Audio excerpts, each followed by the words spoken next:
अस्सलाम वालेकुम, मैं बुशरा निसार और आज हमारा टॉपिक ऑफ डिस्कशन है राइबोसोम। राइबोसोम एक ऑर्गेनेल है जो कि दूसरे ऑर्गेनेल से डिफ़र करता है साइज़ में, और इसे सबसे फर्स्ट जो डिस्कवर्ड किया था वो जॉर्ज ई पैलेट ने डिस्कवर्ड किया था 1955 में। और एक बात जो याद रखनी है कि मोस्टली जो सेल ऑर्गेनेल्स हैं वो मेम्ब्रेन से बाउंड होते हैं, बट राइबोसोम मेम्ब्रेन लेस होता है और दूसरे ऑर्गेनेल्स के मुकाबले ये साइज़ में छोटा होता है। ये ग्रैन्यूल्स के जैसा दिखता है जो कि साइटोप्लाज्म में फ्री भी होता है और एंडोप्लाज्मिक रेटिकुलम से अटैच भी होता है। ये दूसरे सेल ऑर्गेनेल से अटैच भी होता है, तो ये फ्रीली भी पाया जाता है साइटोप्लाज्म में और बाउंडेड भी होता है।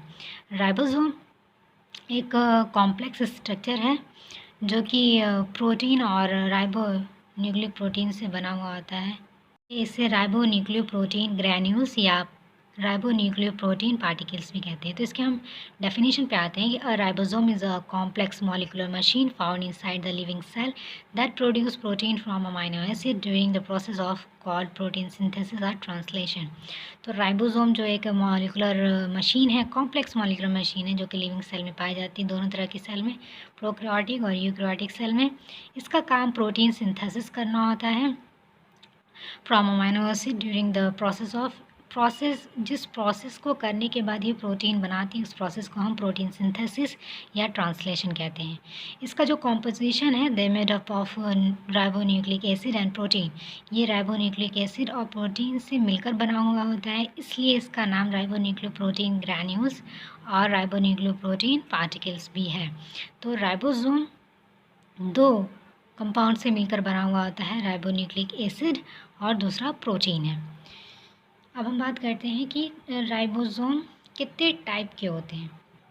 तो in the basis of size and sedimentation coefficient यानी एस से जो हम डिनोट करते हैं वो they have been classified into two main category. दो मेन कैटेगरीज में डिवाइड किया गया उसके साइज और सेडिमेंटेशन को लेकर। तो the first is 70S ribosome and second one is 80S. तो 70S ribosome they are camper. तो 70S जो है वो साइज़ में स्मॉल होता है and are found in prokaryotic cell. Prokaryotic cells में पाए जाते हैं जैसे कि बैक्टीरिया हुआ, mitochondria and chloroplast of eukaryotic cell. और यूकैरियोटिक सेल के माइटोकॉन्ड्रिया या क्लोरोप्लास्ट में पाए जाने वाले जो राइबोसोम है वो 70S टाइप का होता है। 70S टाइप का होता है। इसका मॉलिक्यूलर वेट 2.7 × 10⁻16 डेल्टन्स है। राइबोसोम दो सब यूनिट से मिलकर बना हुआ होता है और ये जो पूरा स्ट्रक्चर वो 80S टाइप का सब जो राइबोसोम है उसका स्ट्रक्चर है। तो जो लार्जर पोर्शन होगा वो 60S होगा और इसे हम लार्जर सब यूनिट बोलेंगे, और जो स्मॉलर पोर्शन होगा वो 40 का होगा, यानी कि 40 स्मॉलर सब यूनिट का होगा। तो ये पोर्शन छोटा होगा और एक पोर्शन जो होगा वो बड़ा होगा। दोनों बड़े वाले पोर्शन को लार्जर सब यूनिट कहेंगे और छोटे वाले पोर्शन को स्मॉलर सब यूनिट कहेंगे। ये दोनों जब यूनिट्स मिलती हैं तो 80S टाइप का राइबोसोम बनता है। एंड देन फिर जब इनकी प्रोसेस हो जाती है तो ये फिर दोनों सेपरेट हो जाते हैं और 60S का अलग और 40S का सब यूनिट अलग हो जाता है।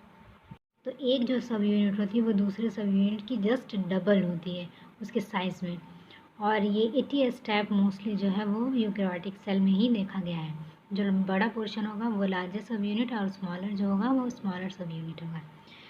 इसका जो फंक्शन है वो आप सब जानते होंगे कि राइबोसोम का जो फंक्शन होता है वो protein synthesis are the main seats of protein synthesis in the cell. Cell में प्रोटीन सिंथेसिस का सबसे मेन काम राइबोसोम का है।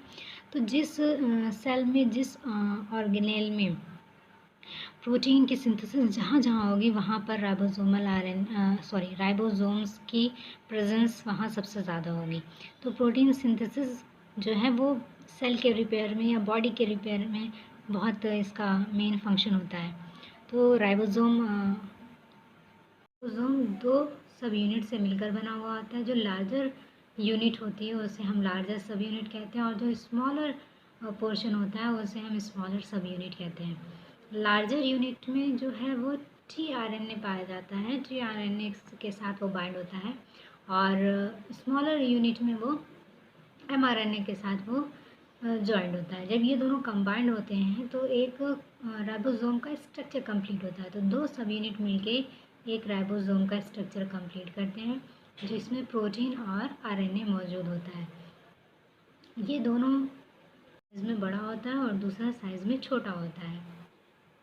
राइबोसोम जो ऑर्गेनेल है वो आज यहाँ ख़त्म होता है। अगर आपको ये वीडियो अच्छी लगी हो तो प्लीज़ लाइक सब्सक्राइब शेयर ज़रूर करिएगा। एंड इसी तरह मेरे नेक्स्ट वीडियो में न्यू टॉपिक्स को जानने के लिए मेरे वीडियो को ज़रूर देखिएगा और बेल आइकन को ज़रूर प्रेस करिएगा ताकि मेरे अपकमिंग वीडियो आपको मिलती रहे। तब तक के लिए अल्लाह हाफ़िज़, टेक केयर।